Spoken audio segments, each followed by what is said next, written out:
Constitution पर आक्रमण किया। ರಾಷ್ಟ್ರದ ಪ್ರಧಾನಮಂತ್ರಿಯವರಿಗೆ ಬಿಜೆಪಿ ಅವರ ಅಧ್ಯಕ್ಷರಾಗಿರ್ತಕ್ಕಂಥ ಜೆ.ಪಿ. ನಡ್ಡಾ ಅವರು ಇವತ್ತಿನ ದಿವಸ ಈ ಸಂವಿಧಾನದ ಬಗ್ಗೆ ಅವಮಾನವನ್ನು ಮಾಡಿದ್ದಾರೆ. ಅದಕ್ಕಾಗಿ ದೇಶದ ಜನತೆ ಮುಂದೆ ಅವ್ರಿಗೆ ಅಪಾಲಜಿ ಮಾಡಬೇಕು ಅಂತ ಹೇಳ್ಬಿಟ್ಟು ನಾನು ಘೋಷಣೆ ಮಾಡ್ತಾ ಇದ್ದೇನೆ.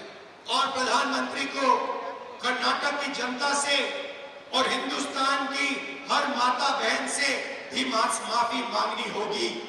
ಪ್ರಧಾನಮಂತ್ರಿ ಅವರಿಗೆ, ನರೇಂದ್ರ ಮೋದಿ ಅವರಿಗೆ, ರಾಷ್ಟ್ರದಲ್ಲಿ ವಾಸ ಮಾಡತಕ್ಕಂತ ಪ್ರತಿಯೊಬ್ಬರು ತಾಯಂದ್ರಿಗೆ, ಅಕ್ಕಂದ್ರಿಗೆ ಎಲ್ಲರಿಗೂ ಸಹ ಈ ಒಂದು ಸಂವಿಧಾನದ ಬಗ್ಗೆ ಅವರು ಮಾತನಾಡಿರ್ತಕ್ಕಂಥದ್ರ ಬಗ್ಗೆ ಅಪಾಲಜಿ ಮಾಡಬೇಕು ಅಂತ ಹೇಳ್ತಾ ಇದ್ದೀನಿ. प्रज्वल रमन्ना 400 महिलाओं का रेप करता है। प्रज्वल रमन्ना 400 महिलाओं का रेप करता है, वीडियो बनाता है। ಪ್ರಜ್ವಲ್ ರೇವಣ್ಣ ಅವರು ಸುಮಾರು 400 ಜನ ಹೆಣ್ಮಕ್ಕಳ ಜೊತೆಗೆ ನೋಡಿರ್ತಕ್ಕಂಥದ್ದು ಇಡೀ ದೇಶಕ್ಕೆ ಗೊತ್ತಿದೆ, ನೀವೆಲ್ಲ ನೋಡಿದಿರಿ. ये सेक्स स्कैंडल नहीं है, इसको मैस रेप कहा जाता है।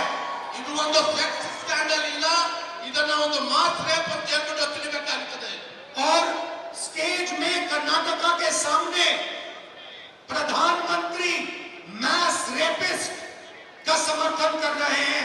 वो कर्नाटका को कह रहे हैं कि अगर आपने इस रेपिस्ट को वोट दिया तो मेरी मदद होगी। ತಾವೆಲ್ಲ ನೋಡ್ದಂಗೆ ರಾಷ್ಟ್ರದ ಪ್ರಧಾನಮಂತ್ರಿಯವರು ಪ್ರಜ್ವಲ್ ರೇವಣ್ಣನ ಜೊತೆಗೆ ಇಟ್ಕೊಂಡು ಅವ್ರ ಬಗ್ಗೆ ಮತಯಾಚನೆಗಾಗಿ ಬಂದಿದ್ರು. ಅವರು ಪ್ರಜ್ವಲ್ ರೇವಣ್ಣಗೆ ತಾವು ತಮ್ಮ ಮತವನ್ನು ಕೊಟ್ರೆ ನನಗೆ ವೋಟ್ ಮಾಡ್ದಂಗೆ ಆಗ್ತದೆ ಅಂತ ಹೇಳ್ಬಿಟ್ಟು ಘೋಷಣೆಯನ್ನು ಮಾಡಿದ್ರು. और कर्नाटका की हर महिला ನಡಿ ಈಗ ಶುರು ಮಾಡೋಣ.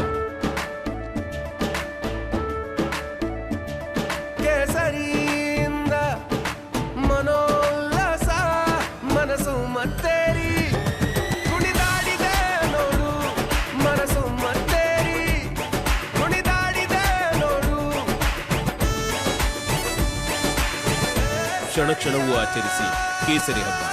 ವಿಮಲ್ ಬಾಯಲ್ಲಿ ಹೇಳಿ ಕೇಸರಿ. को मालूम होना चाहिए कि जब प्रधानमंत्री आपसे वोट मांग रहे थे तो उनको मालूम था प्रज्वल रमन्ना ने क्या किया था। ಯಾವಾಗ ನರೇಂದ್ರ ಮೋದಿ ಅವರು ಬಂದು ಪ್ರಜ್ವಲ್ ರೇವಣ್ಣದು ಪ್ರಕಾರ ಮತಯಾಚಿಸಲಿಕ್ಕೆ ಬಂದಿದ್ರು, ಇಡೀ ಸಮಾಜಕ್ಕೆ ಗೊತ್ತಾಗಬೇಕು, ಪ್ರತ್ಯೇಕವಾಗಿ ಮಹಿಳೆಯರಿಗೆ ಗೊತ್ತಾಗಬೇಕು. ಆವಾಗ ಪ್ರಧಾನಮಂತ್ರಿಗೆ ಅವ್ರು ಮಾಡಿರ್ತಕ್ಕಂಥ ಚರ್ಚೆ ಗೊತ್ತಿತ್ತು. बीजेपी को हर नेता को मालूम था कि प्रज्वल रमन्ना मैस रेपिस्ट है, तब भी उन्होंने उसका समर्थन दिया और अलायंस किया। ಬಿಜೆಪಿನವ್ರಿಗೆ ಮತ್ತೆ ಬಿಜೆಪಿನವರ ಮುಖಂಡರಿಗೆ ಪ್ರತಿಯೊಬ್ಬರಿಗೂ ಗೊತ್ತು ಪ್ರಜ್ವಲ್ ರೇವಣ್ಣ ಒಂದು ಮಾಸ್ ರೇಪಿಸ್ಟ್ ಆಗಿದ್ರು ಸಹ ಆತನಿಗೂ ಮತ್ತೆ ಅವನಿಗೆ ಆತನ ಕ್ಷೇತ್ರದಿಂದ ಕೊಟ್ಟು प्रधानमंत्री को हिंदुस्तान की हर महिला से माफी मांगनी चाहिए कि उन्होंने एक मैस रेपिस्ट को अपने स्टेज पर लाकर उसको समर्थन देने की बात की आपसे। ಪ್ರಧಾನಮಂತ್ರಿ ನರೇಂದ್ರ ಮೋದಿ ಅವರಿಗೆ ಇಡೀ ದೇಶಕ್ಕೆ ಇವತ್ತಿನ ದಿವಸ ಅಪಾಲಜಿ ಮಾಡಬೇಕಾಗ್ತದೆ. ಕಾರಣ ಅವ್ರನ್ನ ಪ್ರಜ್ವಲ್ ರೇವಣ್ಣ ಅವ್ರನ್ನ ಜೊತೆಯಲ್ಲಿ ಇಟ್ಕೊಂಡು ಅವ್ರ ಜೊತೆಯಲ್ಲಿ ಒಂದು ವೇದಿಕೆಯಿಂದ ಅವರು ಪ್ರಚಾರವನ್ನು ಮಾಡಿದ್ದಾರೆ. हिंदुस्तान के प्रधानमंत्री ने हिंदुस्तान की हर महिला का अपमान किया है। ರಾಷ್ಟ್ರದ ಪ್ರಧಾನಮಂತ್ರಿಗಳು ಕೇವಲ ಇದು ಹಾಸನ್ ಮಾತ್ರ ಅಲ್ಲ, ಕೇವಲ ಇದು ಕರ್ನಾಟಕ ಮಾತ್ರ ಇಲ್ಲ, ಇಡೀ ರಾಷ್ಟ್ರದಲ್ಲಿ ಇರ್ತಕ್ಕಂಥ ಮಹಿಳೆಯರ ಮಾಡಿದ್ದಾರೆ. और इसके लिए प्रधानमंत्री को, अमित शाह को और बीजेपी के हर नेता को देश की महिलाओं से, माताओं बहनों से हाथ जोड़कर सिर झुकाकर माफी मांगनी चाहिए।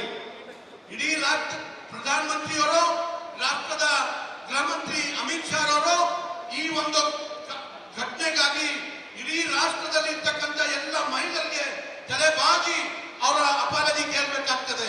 दुनिया के किसी भी लीडर ने ऐसा काम पहले नहीं किया होगा। ಇಡೀ ಜಗತ್ತಲ್ಲಿ ಇವತ್ತಿನ ದಿವಸ ಈ ರೀತಿ ಒಂದು ಘಟನೆ ನಾವು ಯಾವತ್ತೂ ನೋಡಿಲ್ಲ, ನೋಡೋದು ಇಲ್ಲ. पूरी दुनिया में ये खबर फैली है कि हिंदुस्तान के प्रधानमंत्री ने मैस रेपिस्ट के लिए वोट मांगा है।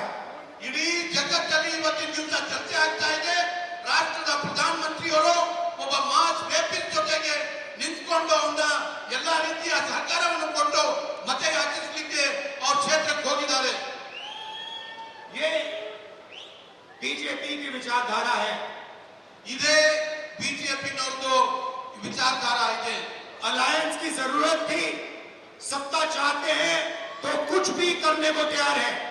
ಅವರು ಗೆಲ್ಲಬೇಕು ಅಂತ ಹೇಳಿ ಅಲೈನ್ಸ್ ಮಾಡಿಕೊಂಡು ರಾಷ್ಟ್ರದಲ್ಲಿ ಇರ್ತಕ್ಕಂಥ ಅಧಿಕಾರವನ್ನು ಪಡೆದಕ್ಕಾಗಿ ಏನ್ ಮಾಡ್ಲಿಕ್ಕೂ ತಯಾರಾಗಿದ್ದಾರೆ. आप सोचिए, हिंदुस्तान का प्रधानमंत्री पूरी दुनिया के सामने मैस रेपिस्ट के लिए